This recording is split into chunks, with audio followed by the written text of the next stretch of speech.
up, get out right out of your bed, that's your quicksand. Getting rid anxiety and head, you can fix it. Rid of stigmas, all of them you said, we ain't listening. Just remember, try to do your best, you can win this. Maurice Benard, State of Mind. Okay, this is State of Mind. Again, please, if you like what you see right here, hit this button.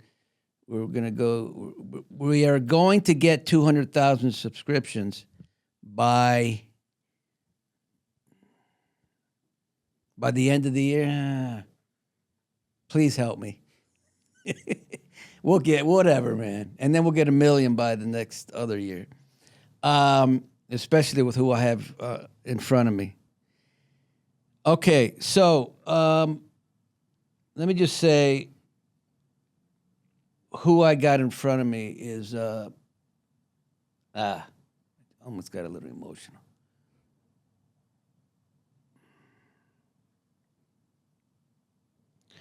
He's a friend. He's considered to be, one of the best actors out there, and he is. He's got between him and Tony Gary, about 45 Emmys. I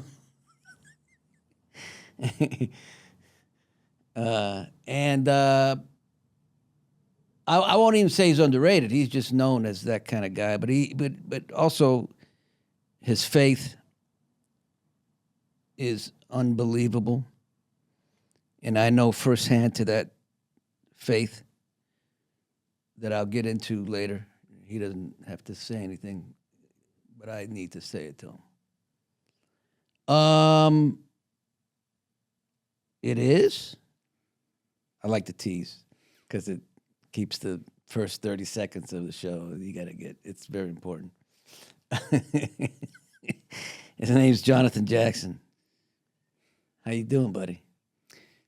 I'm doing very well. I'm very grateful and honored to be here with you. We've talked about this actually for quite some time. I know, yeah. Yeah. I mean, it's nice. It's great. Yeah. It's we were.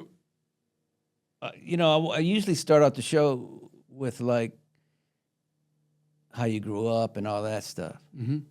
But I kind of know because we were friends. Yeah, I mean, I was 11, right, when we met. So I grew up having conversations in your dressing room, and we were talking about acting and life and everything. Yeah, right. Really, we were having serious conversations. I mean, it's because you're that type of person that at 11 you could have serious conversations. Usually, 11-year-old, it's like, Maurice, what are you talking about? Mm-hmm.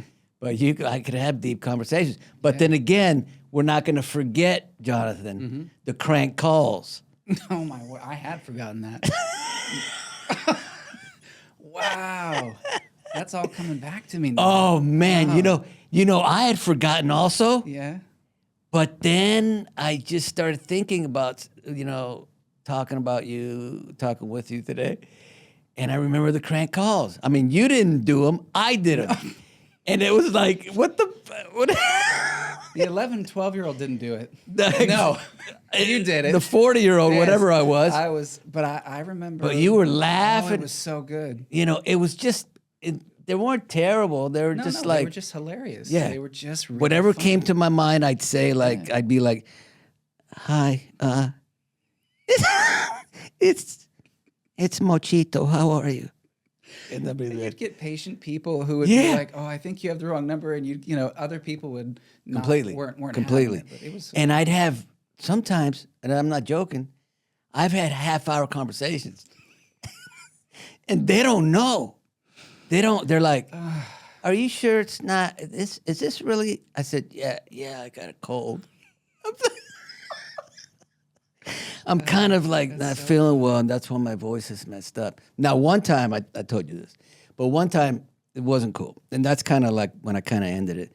I said late at night, I called, and I said, Mom. Oh, jeez. Can you pick me up? Oh, no. And she goes, where are you? I'm like, I'm at the mall, and I just want to know if you could pick me up. All right, I'll be right there. Tick, click. Oh, Oh no. That's not Yeah, cool no, because that's not and I cool. couldn't remember. It wasn't like it is now. Well, yeah, you couldn't just call right back, and those things always end like that, don't they? They're Yeah. really funny and innocent, and, And then, then it there's a becomes- line that some you kind of know. You're like, I need to stop doing this. This is this. Now everybody's gonna be like, "Wow, Maurice, you did that to poor Jonathan." It's funny. So you grew up. You have a brother. Yes, older brother and older sister. Yeah. Yeah. And I remember hanging with all, and your dad's cool. Everything's Yeah. cool. And how are they? Because I don't even. Yeah. I don't think we've talked. I know. This is where I'm gonna Yeah. know how are they. Well, I mean, they're doing well. They're two of the hardest working people that I've ever met. My dad runs a medical practice and it's still going, and actually a couple of them, an aesthetics business and a medical practice, and I mean, they just. When I feel exhausted, I sometimes think to myself, how are they still just like going as strong as they are? So and and then on the personal side, I would say also a really amazing thing is to see. I believe their 50th wedding anniversary is coming up this year. I think it's this year. Yeah. Wow. 2025, I believe. Yeah. So to see that is something. That's amazing. Yeah. Now Richard is doing what? Well, he and I, we play music together. We have for years. Talk about the music. I want to talk about that. Yeah, I mean, the music has been kind of there the whole time. Jonathan, let me just put this out there. His voice is like, just like angels coming out of someone's mouth. That's what he sounds like when he's singing. That's very kind. But he's always had that too. I remember.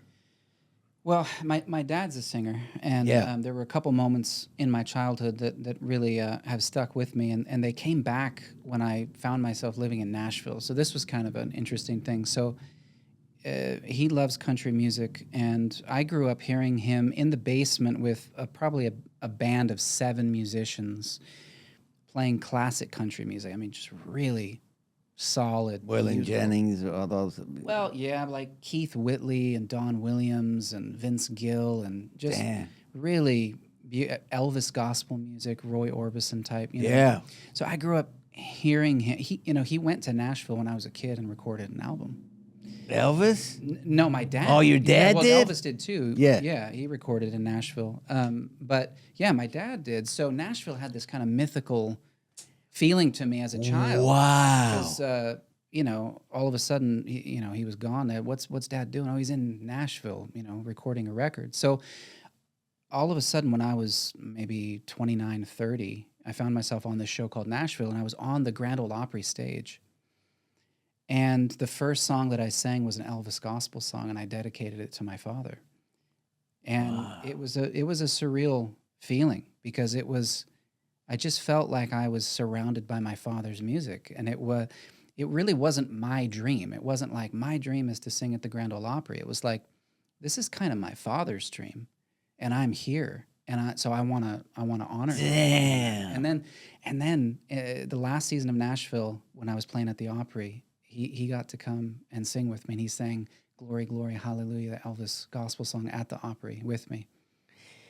Now, I mean, that's just like, what I'm tripping on is the show happens, Yeah. and then you're wanting to sing in Nashville or whatever. The whole thing with Nashville, Right. and then the show happens. Yeah. If that's not like a godsend, That was an amazing thing. It really and your was. father and the whole The situation. whole thing, man. I mean, it got even. Damn. In addition to that, here was another kind of wild thing. Was a few years before Nashville, the show came around, I was in Washington State at a cafe, and I was just journaling some thoughts, and I was writing down names of music producers I would love to work with. Dream, T-Bone Burnett was the first guy. I've heard that. Yeah. Well, he's "Oh Brother, Where Art Thou," and all the way back to Dylan. I mean, just he's. So I was writing down names: Daniel Lanois, T-Bone Burnett was the first guy in there, and I thought this is never going to happen. But it's fun to just kind of think about it and dream. Well, when I booked the show Nashville, after I booked it, they said, T-Bone Burnett's doing the music. He's producing the music for the show. So he produced all of season 1. Oh, So the first song recorded for the show that I did, I was in the studio with T-Bone Burnett. I was like, how did this happen? This is insane. how is he? Oh, amazing. Just cool. Now all the actors sing on that Yeah. thing? Oh. Yeah. Yeah, everybody did it. Now when you went out to sing at the Opry, Mm-hmm. it's packed, right? Yeah. And how you feeling right before you walk out, right when you're walking out? How's that? You know, Or you're just like it's an interesting thing because I stress myself out a lot in preparation Do for you? everything. And that's one of the reasons why it's difficult for me to sustain certain things for a long period of time. But when I perform, I'm not stressed at all and I'm not I nervous. know. Right? Same way, man. So, but I do stress myself out in preparation. And if I don't feel like I've done the work and prepared properly, I don't feel as good. So by the time I'm out there on the stage in one of those moments, I really it is. I don't have any other sort of language or vocabulary to say it for me, but it really is a spiritual thing. It's like I look at it. I don't look at it like performing. That's not my mentality. My mentality is this is something. It's just something different than that, and that puts me in a headspace where I'm really just focused on the song or the scene or whatever it is. You know, I just don't like the idea of performing. I don't like it. So I have to feel like something real is taking place here. I know it's fiction. I'm not like crazy. I but get you. you. Know what I'm I saying? get you. But it's more than that. I'm with you. It has to be. We're a lot alike. Yes, and I feel that when we work together. Yeah. So we know we're acting, but something else is going on. There's life is happening. Yes. That's what we're after. Yes. And that's what makes it beautiful. Everything else is kind of like, oh man, I can't, you know. And I'm with you on the preparation. Let me tell you something. Mm-hmm. If I do my preparation, well, depending what if I'm speaking at an engagement for mental health or whatever, or acting, I do it right. And then, like for GH, let's say, if I don't work the scenes right before I go up, I'm screwed. Yeah.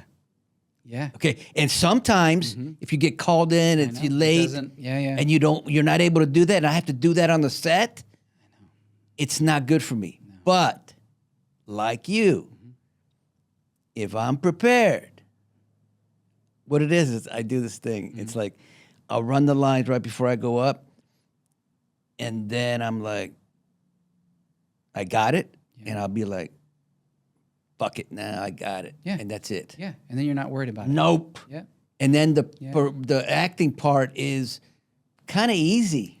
Yeah. Sorry, I mean I don't No, want it's true. I was saying that to Elisa, my wife, in the last little while. I was saying like the performing aspect, the acting of it, it really isn't that difficult. It's the preparation.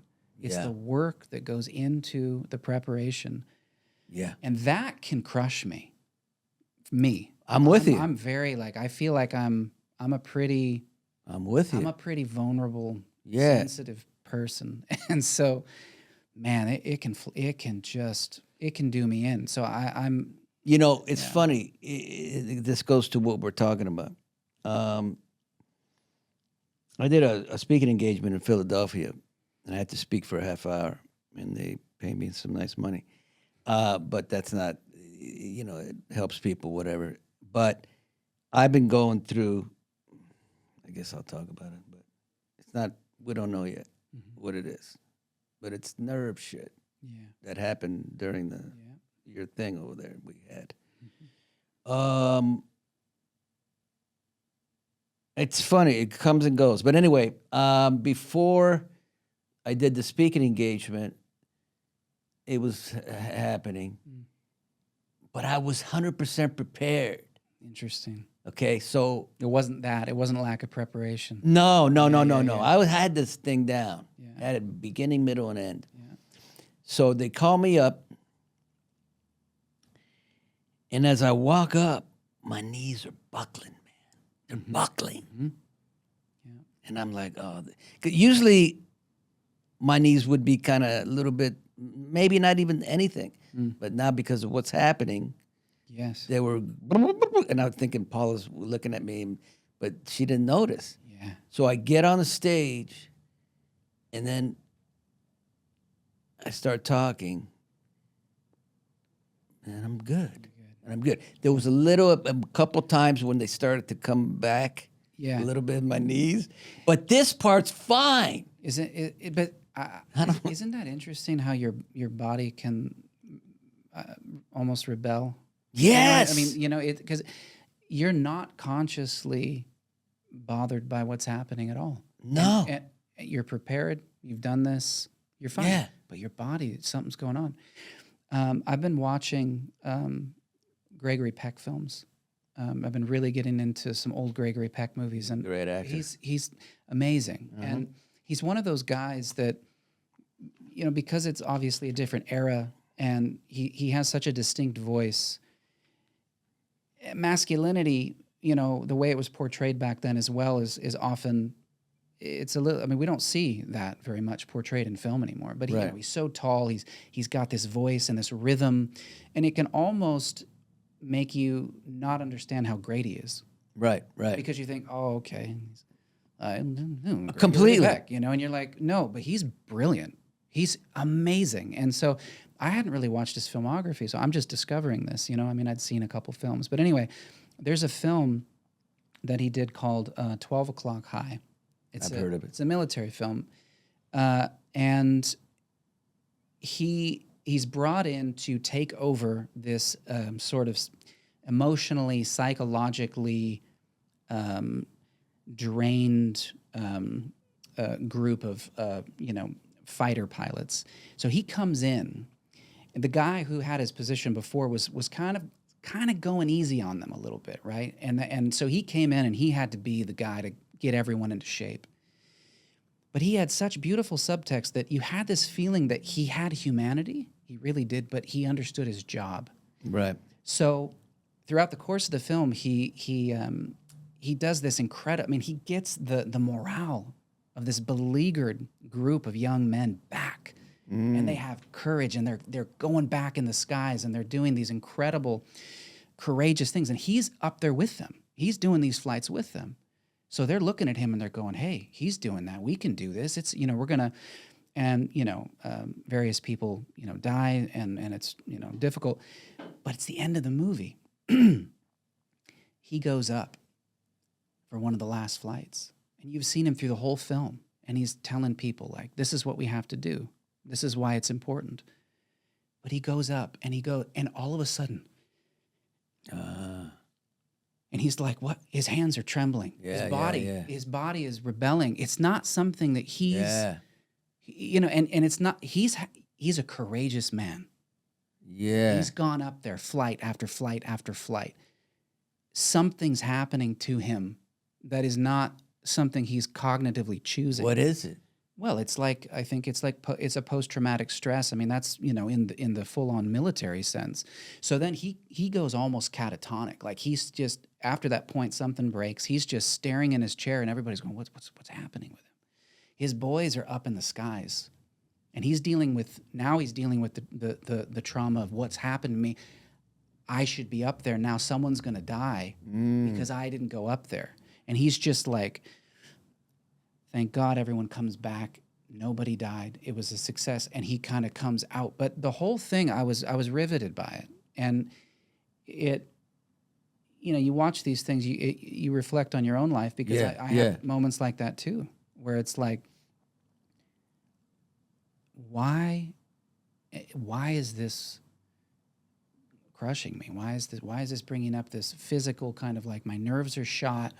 I should be able to handle the situation. Like what's going on here? And so, yeah, I mean, I think But isn't that the extreme of nervousness? Yes. The extreme, like during the pandemic, which was rough.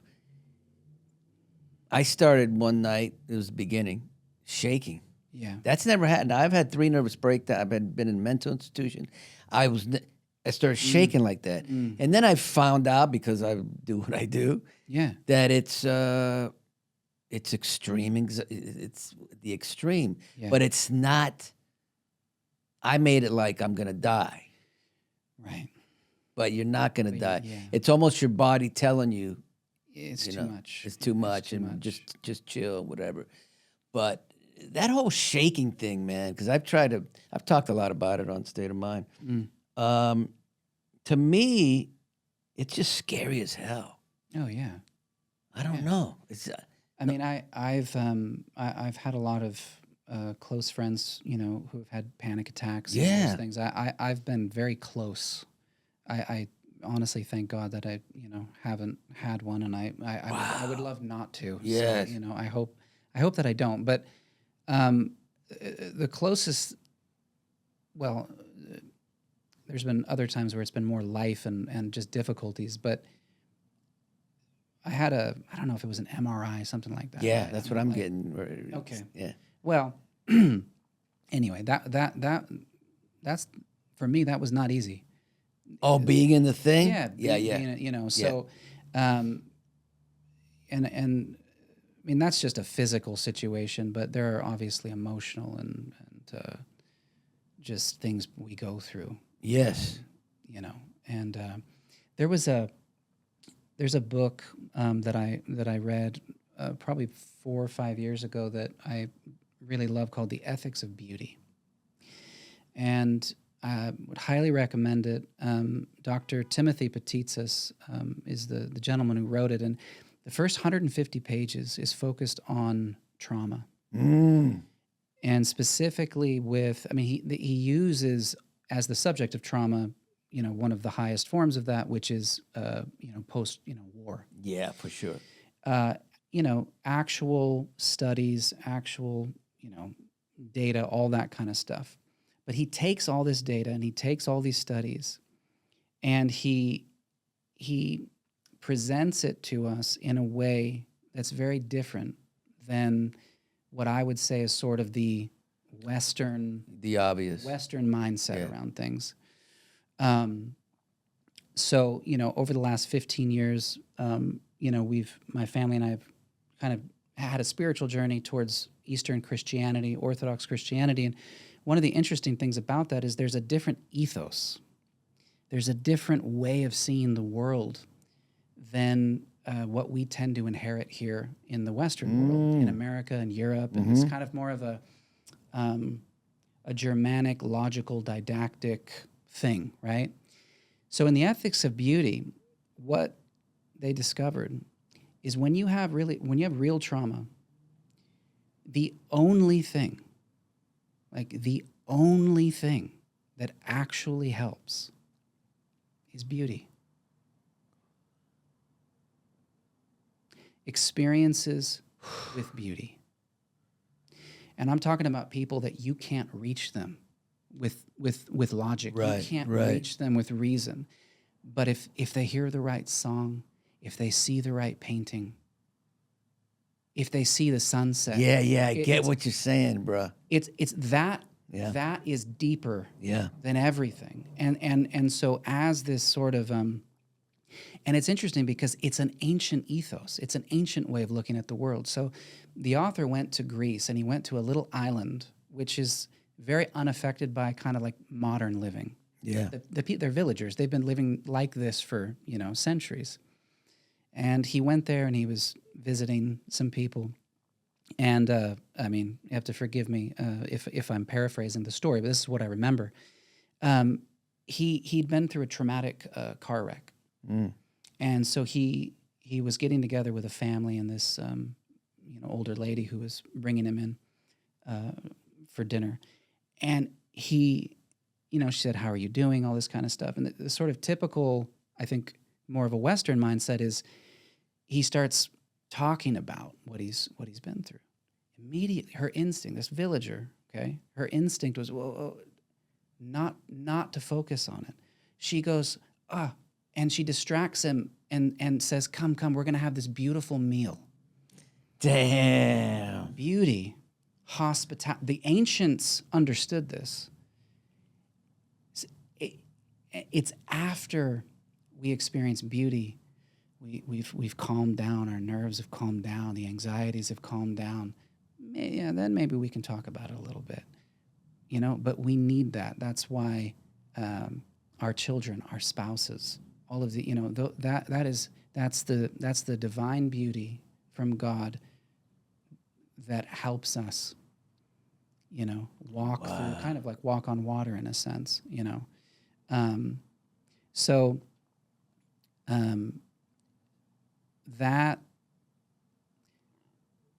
that reality, I guess, for me has meant so much because I find it to be true. I can't think my way out of this stuff. You got to tell me that I like that book. The Ethics of Beauty. Yeah. It just, my gut's telling me to just talk about this because of what he just said. And Jonathan, you don't have to talk if you don't want. If you do, you do. I went through an experience about 4 months ago, and it was very, very difficult. I was alone, dealing with it, which I usually am not. And it took me pretty much down.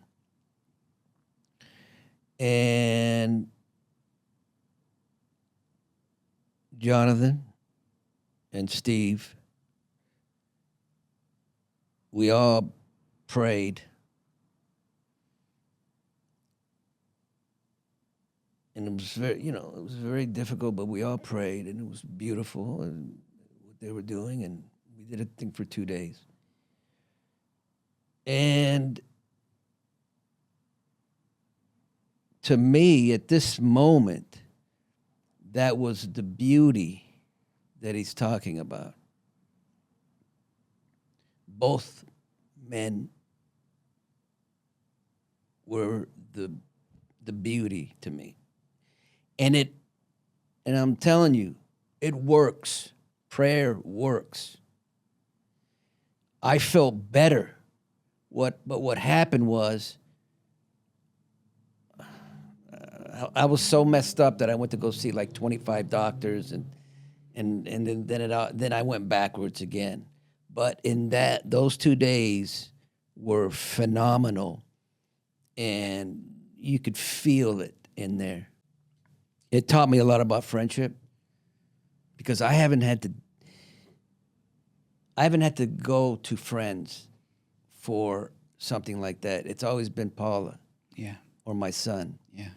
So you, Steve, and a couple other friends, the beauty is, and thank God that you are this way, that you're giving people like Paula.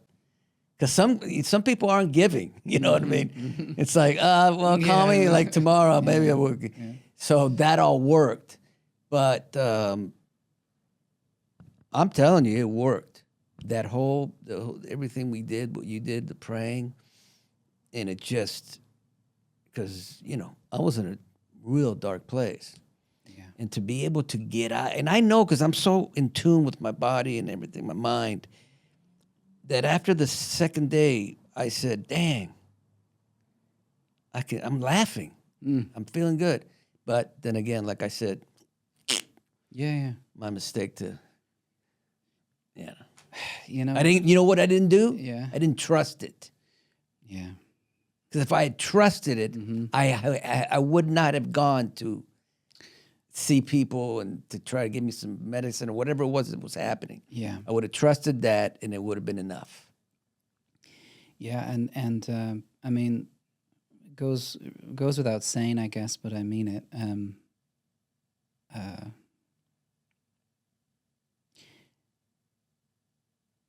Those moments, I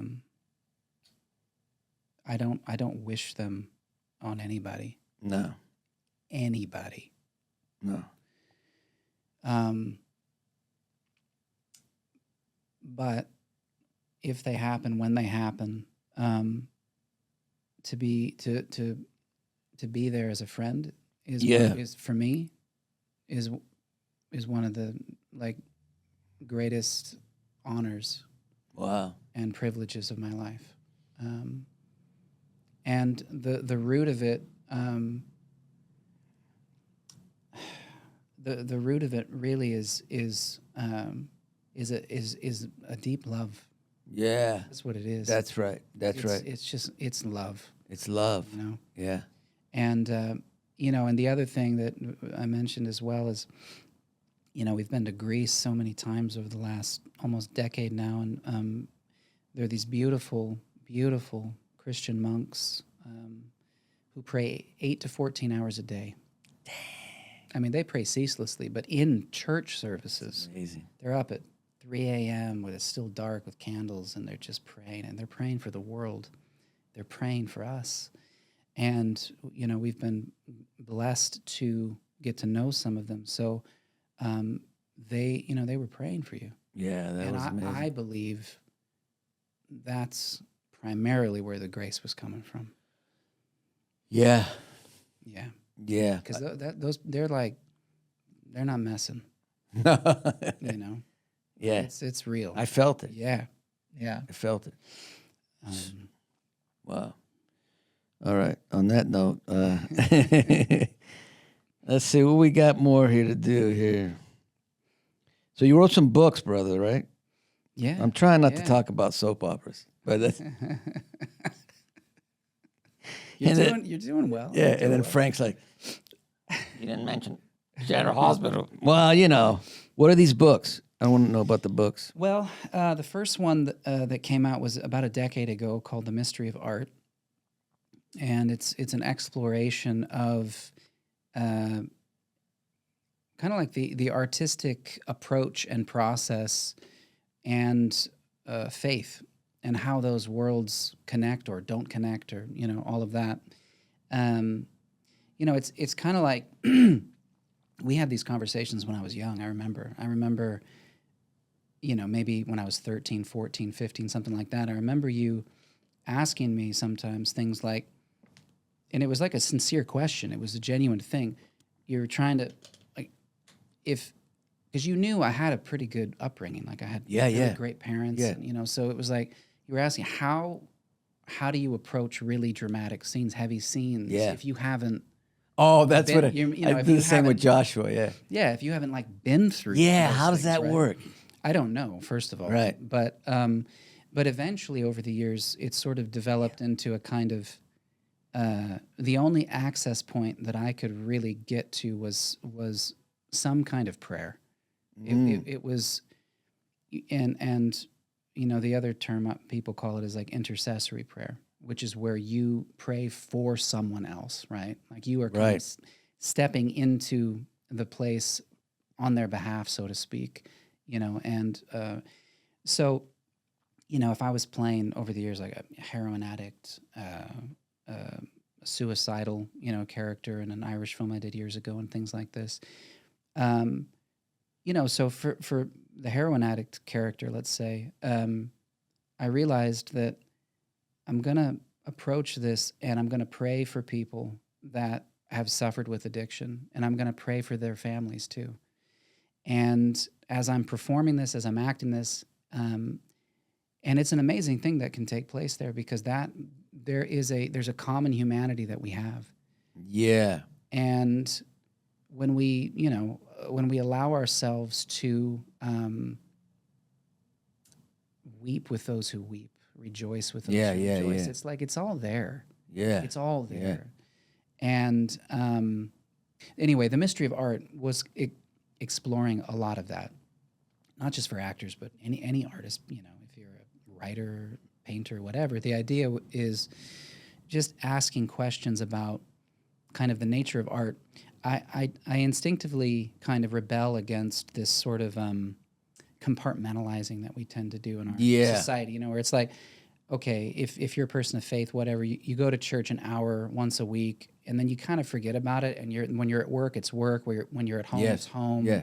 Everything's compartmentalized. Yes. And I just don't think that that's reality. I think it's all connected. You know. Yeah. So I was pressing into those questions.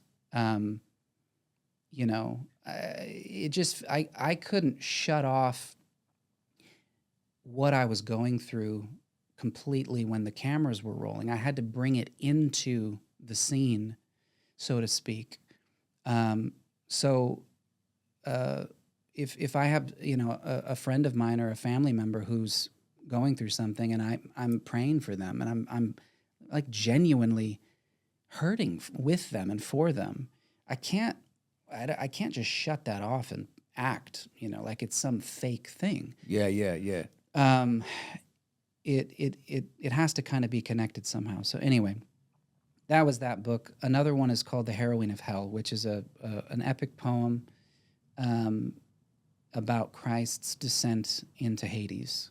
So after the crucifixion, before the resurrection, a lot of, I mean, the scriptures, the ancient texts, they say he descended into hell and released the captives, basically. And it really became, it took me 10 years to, you know, finally kind of finish it. But it became a real important thing for me personally, because the idea behind it is that, you know, is it possible that the divine meets us even in hell? Ooh. Is it possible that mercy finds us right there? I like that. And, you know, according to the story, according to, you know, yeah, that's exactly where he went. Right there, to the deepest darkness. The light went there. That's amazing to me. And not just from a historical, spiritual perspective, but it means something for me, because I've been in places that I can only describe as this feels like hell. Yeah. And so I need to know that I'm not abandoned there, that mercy and love is not only able but more than willing to meet me there. It's amazing to me. Yeah. So, you know, that was that book. And then I got, you know, I don't want to bore people. Anyway, I have more that I'm. Yeah, I but get that's you. it, You know, I told Paula just recently, I don't know where this came from, but I said, you know, baby, I said, I live in the darkness wanting to touch the light. You live in the light not wanting to touch the darkness. Yeah. So it's kind of, right? Yeah. Now, on that note, since your beautiful wife is here, Lisa Voltaggio, how incredible is she and your family and all that stuff? I want to. How do you feel about all that? Now I know Lisa because Yes. she was what was the character? Hannah Scott. Hannah. Yes. Yes. FBI. Hannah agent. Scott, FBI agent. That's right. So that's where I first met Lisa. Yeah. And then we haven't talked in a while, and then she got married to a guy named Jonathan Jackson, who plays Lucky on General Hospital, and was on Nashville and all this other stuff. With how's life been in that arena? We've hit everything else already. I mean, it's one of those things I love talking about, but it's difficult to talk about because it's like Too great. yeah, it's like what do you feel about breathing? Yeah, what do you yeah. feel about music? I know, You I know it's what you're like, saying. Man,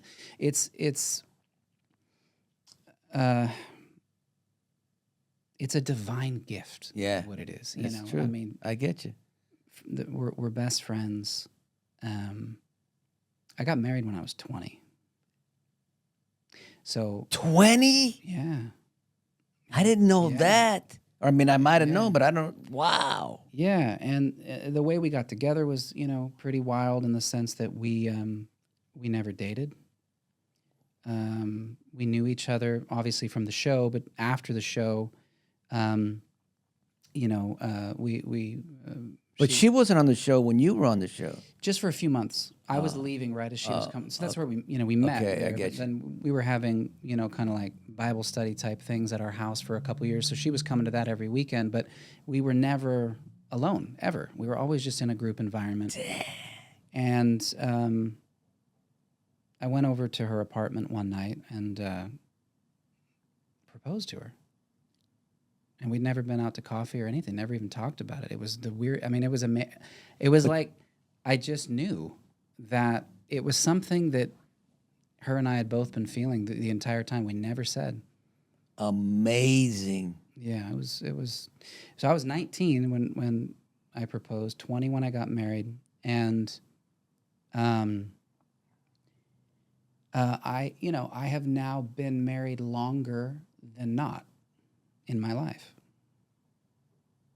Damn. So it's like I can't imagine myself really, and so yeah. But I mean, she's a poet. She's an artist. She's the best mom in the world. Yeah. Her family, her ancestry, being Italian, has been a real gift as well. Because there's such a warmth, Culture. yeah, history. I mean, that took us overseas to Rome. It opened up so much of my mind, my life. When you're just born and raised in America, there's a certain tunnel vision that is Absolutely. you kinda have. You go Absolutely. overseas, you're like, wait a second, what? Yeah. This is amazing. So. And to me, she's just seems like an old soul. Oh yeah. Yeah. Right?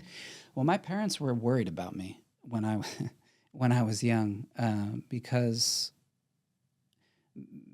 I mean they would be able to say it better than me, I guess. But they've told me this. They said they were pretty worried about me. They kind of thought we don't know who's he's ever gonna be able to marry because I don't know. I felt like I didn't fit in anywhere, and I was an old soul as well. Yeah, so, yeah. But so yeah, that feeling of being able to go to the depths with someone is really important. I mean, and then you've got all the differences too, which make marriage and friendship great. I'm much more serious in a sense. My musical tastes tend to be more kind of heavy and morose. Yeah. She wants to, you know what I mean? Like, yeah. have more fun. I get you. Yeah. It's good. And I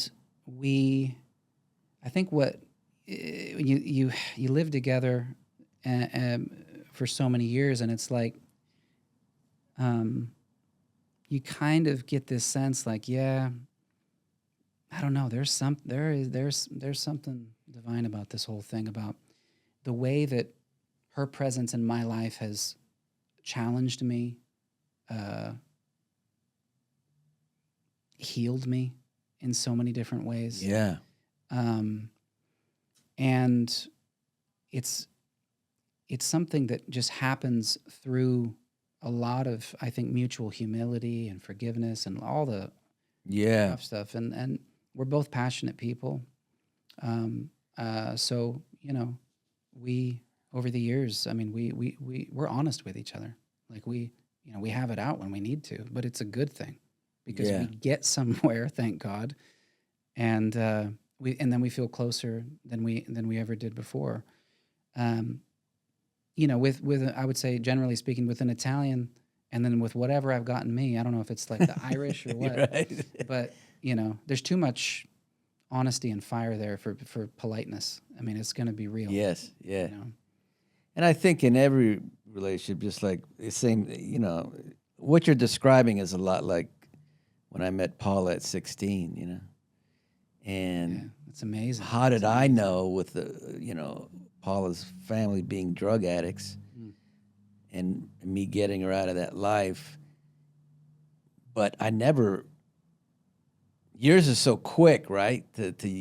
with mine, I didn't love Paula early on. It took maybe 5 years, Yeah. Yeah. living with her. And Yeah. but it's just meant to be. Yeah. Yeah. You can't imagine, I can't imagine anybody else, Mm-hmm. trying to do that Oh yeah. or Yeah. put up with me at least. Yeah, I feel the same way. Right. I feel this. Yeah, absolutely. It's- I think I would drive anyone else just crazy. Like really, I really do.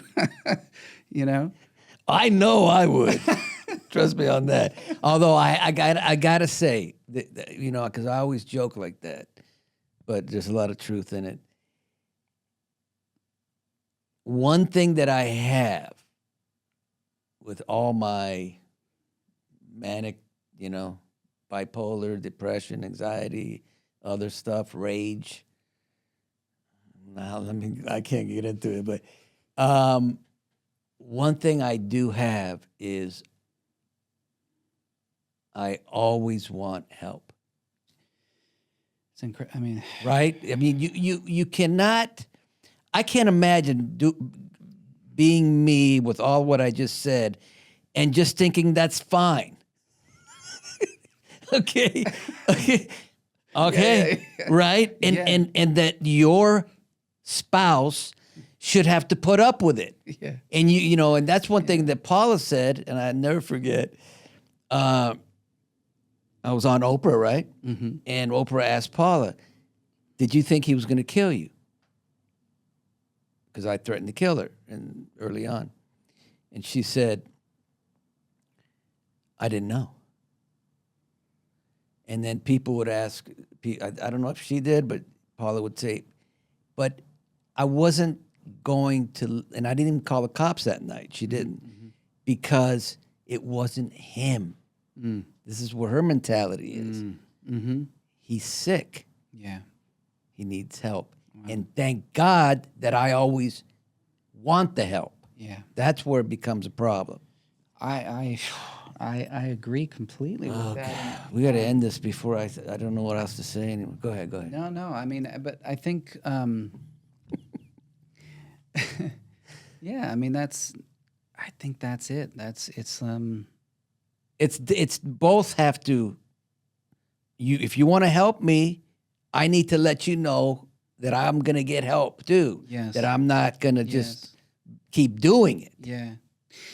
And it's interesting how I think that there's something there, like I was saying before, there has to be on some fundamental level like a mutual humility, I think. And Right. being willing to ask for help kind of is that Yeah. Right. at the end of the day, Right. right? Right. But it's amazing to me how when some degree of that is there by the grace of God, I would say, both people at different times are that for each other, and that's what's beautiful. Yeah. And that's an amazing thing. So,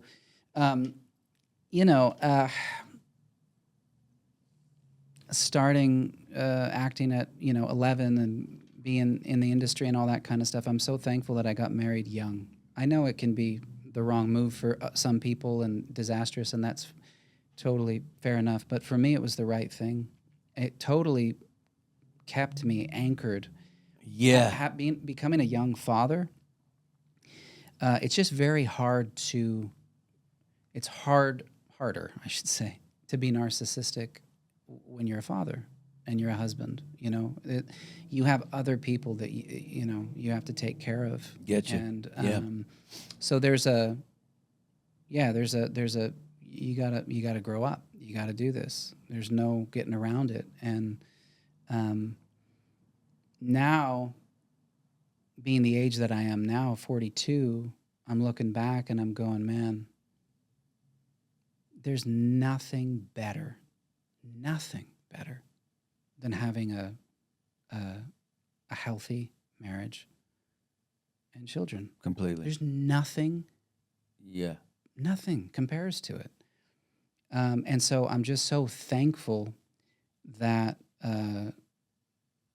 that happened, because I don't know, man. I don't know. I don't know who I would be. I don't know where I would be. Oh yeah, Without that, I'm you the know? same way. Yeah. If I didn't have, if I was just from girl to girl to girl to girl, with everything that I got, I don't think I would have been. I don't think I'd be here, to be honest with you. I'd be an alcohol. It'd all get ugly. I feel the same way. Yeah. I would be too. You know, there's a lot of addiction, you know, in my family history, and I have a very kind of naturally a very extreme personality. Yeah. 110% in whatever And, direction. yeah, right? yeah. And yeah, I would be an unmitigated disaster on every front. With firstly without the grace of God, and then that flowing through a healthy marriage and Completely. family. This world is so crazy, man. It's so insane. It's like very, very, very tough right now. very tough. Yeah. Very tough. On either whatever side you're on, it's Yeah. tough. It's like I'm getting tired of it, I know. of listening to all the. Yeah. Yeah. Oh man. You know what I'm So- talking. Oh yeah. Seriously. It's Yeah, like I know. I know. Yeah. I was gonna get into like soap operas, man, General Hospital, but I almost don't want to. I also don't want to like ruin what we just experienced, because then we're gonna put like, and then how was Becky Herbst, Yeah. And I don't think it's needed. Your work speaks for. Let me just end this by saying this. This state of mind with Jonathan was. I felt like there was stuff going around in here, and I knew there was going to be when I did it, because a bit of because of what just happened and what he did for me and the whole thing, but it was so easy, and he opened up like I didn't think he would. I don't know. It was coming out, and it was everybody watching this state of mind should be very, very excited about what you're going to learn in here. And I just want to say, Jonathan, thank you for doing this, but thank you especially for being a beautiful man. Thank you, brother. I love you. Love you too. Thank you for everything you're doing. Thank you. Thank you, State of Mind.